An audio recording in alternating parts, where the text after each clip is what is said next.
What are the chances that Dalton starts week 1 rather than Dak Prescott, Stephen A.? I think it's 50-50. If Dak Prescott hasn't signed the exclusive franchise tag for 1 year, that's one element. They've got until July 15th to reach a deal with him. We all assume that a deal will ultimately get done, but at the same time, it's still an assumption. There is no guarantee. And if Dak Prescott is hell-bent on holding out, Jerry Jones is hell-bent on holding his position, let's look at what they've done in the offseason. They've upgraded their defense. They've re-signed their linebacker. They added another cornerback. DeMarcus Lawrence was taken care of last year. You have a situation on the offensive side of the ball. They draft C.D. Lamb. They still have Amari Cooper and Michael Gallup. They still have Ezekiel Elliott and one of the better offensive lines in pro football.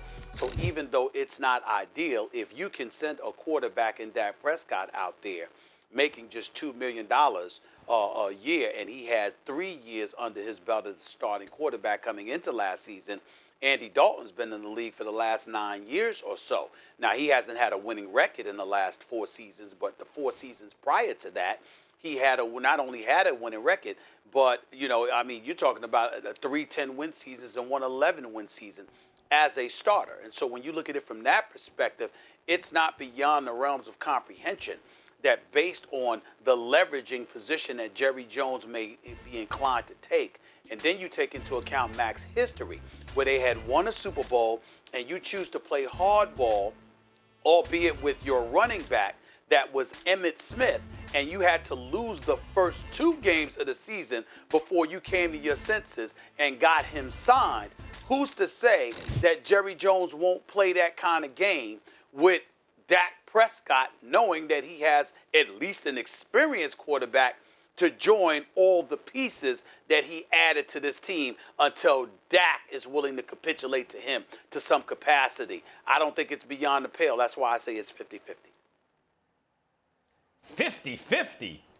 Brother, you have a 50-50 chance of getting these questions right. How do you get them wrong all the time? 50-50?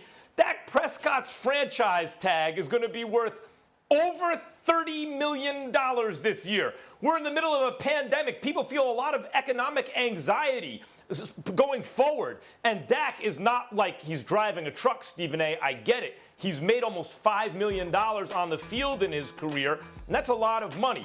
But by NFL standards, a starting quarterback who never misses a game for the Dallas freaking Cowboys, he has a chance to make 6 times his career earnings in this one season. So, yeah, I believe a deal is going to get done, meaning Dak will be the day 1 starter. But even if it doesn't, of course he's going to sign that franchise tag eventually and collect over $30 million. And then you look at, okay, what's the other possibility he doesn't start? Anyone can get hurt. There's a chance of that. Knock wood, that doesn't happen. Dak Prescott's been healthier than most. But then it comes down to, can Andy Dalton take his job? No, I don't think so. I think the gap between Dak and Andy Dalton is maybe not as great as some people may think, but Dak is better than Andy Dalton. Dak is the Cowboys quarterback. He'll be starting week 1, barring some unforeseen event. Well, I think that you're looking at it entirely differently than me. I mean, of course, you're thinking you go from $2 million to $31 million.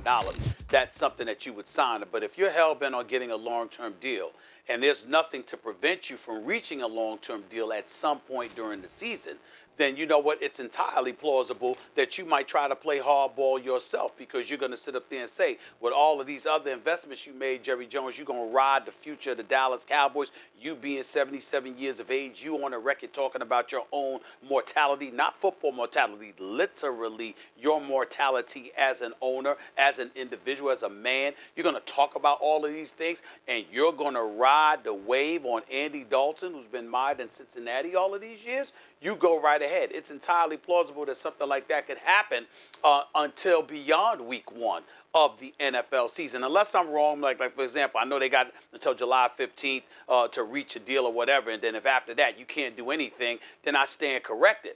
But if there's a way to play hardball into the season, I don't think we can put it beyond either of them to try such a tactic at this particular moment in time. I'd be shocked if he pulled an Emmitt Smith if he sat out and they're hoping they would lose the first couple games, first of all, if there even is a season, right? There's so many reasons why week one of the whatever season's coming up, whenever that is for the Dallas Cowboys, Dak is the week one starter. They weren't the Eagles. They weren't the Packers. They didn't draft a quarterback. They signed a veteran backup who can approximate Dak's production in the event that Dak's not there. Dak's going to, first of all, Jerry's going to cave in the negotiations. And if he doesn't, Dak's going to take his $30+ million anyway. Andy Dalton ain't beating him out for the job. Dak will be there week one. Thanks for watching ESPN on YouTube. For live streaming, sports, and premium content, subscribe to ESPN+.